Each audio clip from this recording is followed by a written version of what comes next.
107, it's going to be, again, a Chrysler 300 4-door 2017, black in color. Okay, I think I got him. He's on the access road right now, traveling westbound. Okay, he's on the wrong side of the road, trying to split the middle access road. He's got front end damage. Just blew through the intersection at Zool Road, getting back up on 10. He's back number 2 lane, just really slow. Okay, he's got smoke coming out of the front left tire now.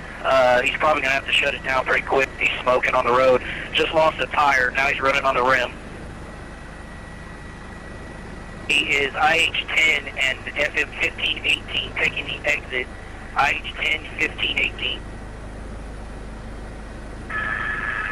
Hey, the Guadalupe troops, this 107, how far behind are you guys?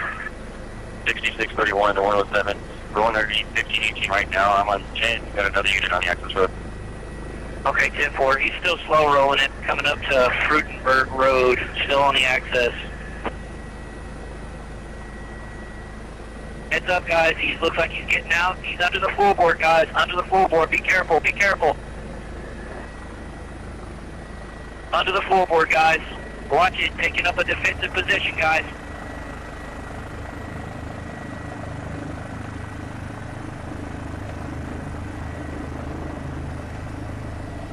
Shots fired. Shots fired. Troop down. Troop down. Let's get EMS en route. Troops down. Got a handgun. Troops down. It's gonna be a small caliber weapon. Small caliber weapon. Either 9mm, something like that, to EMS, and he's shot in the right arm. 107, you got an ETA on EMS? 107, standby, we'll get an ETA. 7 to the troops, I think we're going to try to land and medevac him ourselves, copy that? 107, will you be taking them to SAMC so that we can notify them? University. Confirming you said University? University, San Antonio. And if you could find out what frequency their helipad uses.